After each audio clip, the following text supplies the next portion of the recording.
Me llamo Alejandra Santos. Tengo 42 años, y la última vez que mi familia me vio, pensaron que era una simple burócrata del gobierno que ni siquiera podía permitirse ropa decente para el funeral de nuestro abuelo. La llamada llegó a las 3:47 de la madrugada de un martes de octubre. Mi abuelo, el abuelo José, había fallecido tranquilamente mientras dormía en el Hospital Central de la Defensa en Madrid.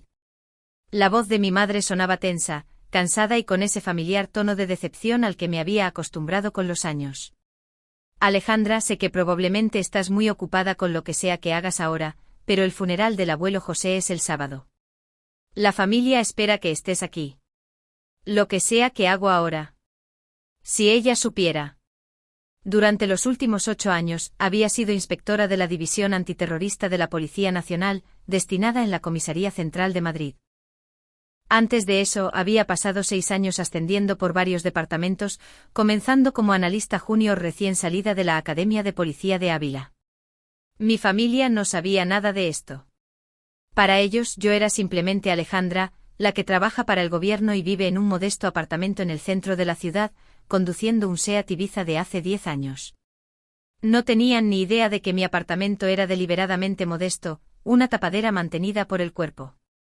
No sabían que mi verdadera residencia era un chalet de alta seguridad en la Sierra de Guadarrama, o que el Seat era uno de los 3 vehículos registrados a nombre de varios alias que mantenía. Lo más importante es que no tenían ni idea de que, durante los últimos 2 años, yo había sido la inspectora jefa de una unidad de operaciones especiales que investigaba células de terrorismo nacional por toda la península. El funeral estaba programado para el sábado por la tarde en el cementerio de la Almudena, la misma capilla donde el abuelo José se había casado con mi abuela hacía 63 años. No había vuelto a casa en 18 meses, no desde la boda de mi prima Jimena, donde mi tía Carolina se había preguntado en voz alta por qué no podía yo sentar la cabeza como todo el mundo y encontrar un hombre con una carrera de verdad. Pasé todo ese fin de semana de la boda mordiéndome la lengua mientras mi familia especulaba sobre mis finanzas, mi vida amorosa y mi aparente incapacidad para hacer algo de provecho. Mientras tanto, yo llevaba 3 semanas inmersa en la vigilancia de un grupo de extrema derecha que planeaba atentar contra una mezquita en Toledo. Me fui de la celebración pronto, alegando que tenía que trabajar el lunes por la mañana, lo cual era cierto. Tenía que trabajar el lunes por la mañana, testificando ante la Audiencia Nacional sobre una red de trata de personas que habíamos desmantelado el mes anterior. Pero ellos no sabían eso.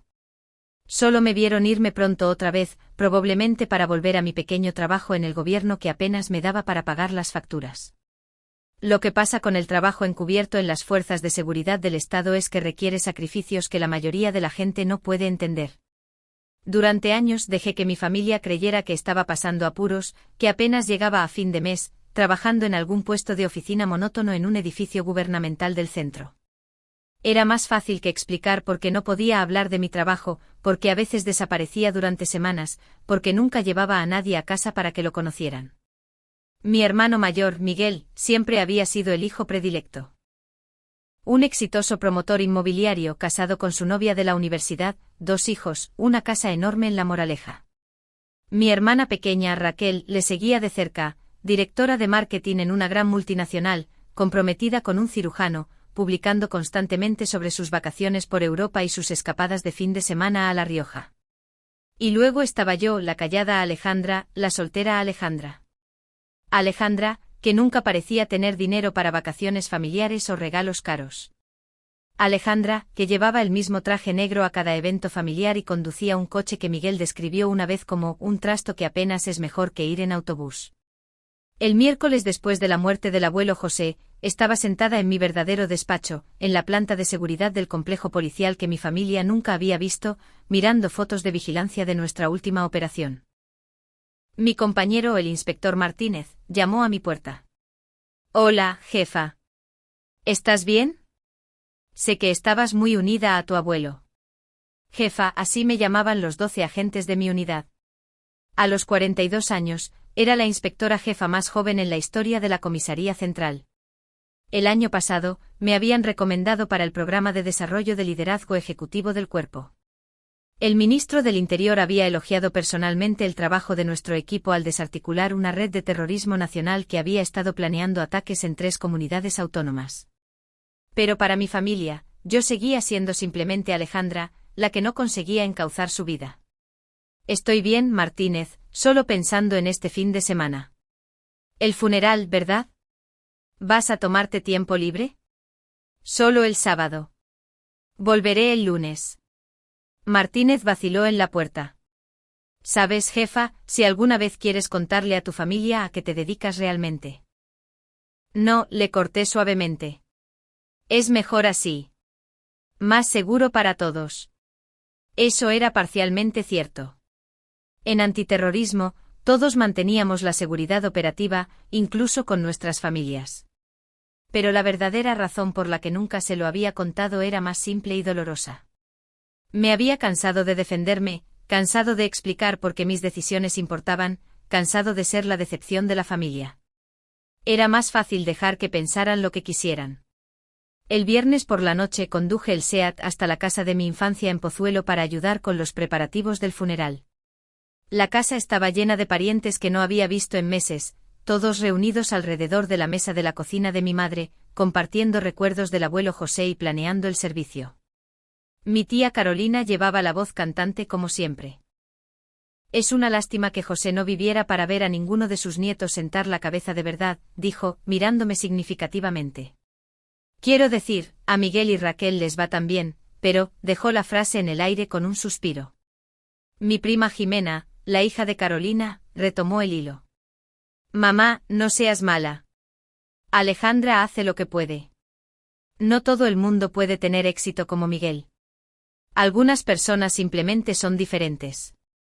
Diferentes, la palabra clave para decepción. Hoy que todavía vive en ese pisito en el centro, susurró mi tía abuela Carmen. ¡Qué pena! A su edad, una pensaría que ya tendría las cosas claras. Me senté allí, dejando que la familiar punzada de dolor me recorriera. Eran las mismas conversaciones que llevaban teniendo lugar durante años. Podría defenderme, decirles la verdad, explicarles que mi pisito era una tapadera cuidadosamente mantenida y que había sido felicitada personalmente por el director general de la policía. Pero había aprendido hace mucho tiempo que algunas batallas no valían la pena. Mi madre me miró desde el otro lado de la mesa con esa expresión que conocía demasiado bien. Una mezcla de amor y decepción, de orgullo y preocupación. Alejandra trabaja muy duro, dijo en voz baja. Está haciendo un trabajo importante. Un trabajo importante. No tenía ni idea de lo importante que era. Trabajo para el gobierno, se burló mi tío Ramón. Probablemente moviendo papeles en alguna oficina. Sin ofender, Alejandra, pero el dinero de verdad está en el sector privado. Miguel probablemente podría conseguirte algo en su empresa. Un puesto de principiante, pero sería un comienzo. Principiante. Conseguí esbozar una pequeña sonrisa. Gracias, tío Ramón. Lo tendré en cuenta. El sábado por la mañana amaneció gris y lluvioso, un tiempo típico de Madrid en otoño. Me vestí con esmero con mi traje negro, el mismo que me habían visto llevar docenas de veces. En realidad, era un traje muy caro, hecho a medida, pero ellos solo veían a Alejandra llevando la misma ropa vieja de siempre. El funeral fue precioso. El abuelo José había sido un veterano condecorado de la Guardia Civil, un hombre que había servido a su país con honor y dignidad. El sacerdote habló de su servicio, su amor por su familia, su integridad. Mientras escuchaba, pensé en las conversaciones que nunca había tenido con él, sobre mi propio servicio al país que él tanto había amado. Después del servicio, nos trasladamos al salón de recepciones contiguo a la capilla. La reunión fue más grande de lo esperado. El abuelo José había tocado muchas vidas durante sus 89 años. Estaba de pie cerca del fondo, hablando en voz baja con mi primo David sobre el servicio militar del abuelo José, cuando noté una conmoción cerca de la entrada. Un grupo de hombres con trajes oscuros había entrado en el salón. Los reconocí de inmediato, agentes de mi unidad junto con el subdirector Robles de la central. Se me encogió el estómago. No estarían aquí a menos que hubiera ocurrido algo urgente. El inspector Martínez me vio y comenzó a caminar hacia mí, con expresión seria. Detrás de él, pude ver al subdirector Robles escaneando la sala. Mi familia también se dio cuenta. La sala se fue silenciando mientras la gente se giraba para mirar a los hombres de aspecto serio que se abrían paso entre los asistentes. Alejandra, susurró mi tía Carolina en voz alta. ¿Sabes de qué va esto? Parecen policías o algo así. Si ella supiera. Martínez llegó primero a mi lado. Jefa, siento interrumpir, pero tenemos una situación. La célula de Valencia ha adelantado sus planes. Te necesitamos. Las palabras golpearon la sala como una fuerza física. Jefa. Los 12 agentes detrás de Martínez se cuadraron en una respetuosa posición de atención, esperando mis instrucciones. El subdirector Robles dio un paso adelante. Inspectora Santos, lamento interrumpir su reunión familiar, pero tenemos información fidedigna de que los objetivos planean actuar esta noche en lugar del lunes. Necesitamos informarla de inmediato. El silencio en la sala era ensordecedor. Todas las conversaciones se habían detenido. Todos los ojos estaban puestos en mí. La boca de mi tía Carolina estaba abierta de par en par. Mi tío Ramón parecía como si le hubieran dado una bofetada. El rostro de mi madre se había quedado completamente blanco. Inspectora, susurró Jimena. Miré a mi alrededor, a mi familia. Mi familia, que había pasado años asumiendo que yo era un fracaso, que se compadecía de mi modesto estilo de vida, que nunca me había preguntado qué hacía realmente para ganarme la vida porque habían asumido que no valía la pena preguntar.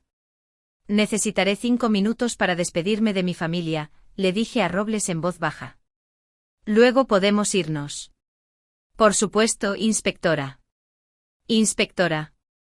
De un hombre que superaba en rango a casi todo el mundo en el cuerpo. Me giré para enfrentarme a mi familia. La sala seguía en silencio, todos mirándome como si acabara de transformarme en alguien que nunca antes habían visto. Alejandra, logró susurrar mi madre. ¿Qué? ¿Qué es esto? Este es mi trabajo, mamá. Mi verdadero trabajo. Mi hermano Miguel dio un paso adelante con el rostro enrojecido. ¿Eres policía? ¿Has sido policía todo este tiempo? Durante 14 años. Inspectora jefa de la división antiterrorista durante los últimos 2. Las palabras cayeron como bombas individuales. El tío Ramón incluso dio un paso atrás. Pero tu apartamento, tartamudeó la tía Carolina. Tu coche.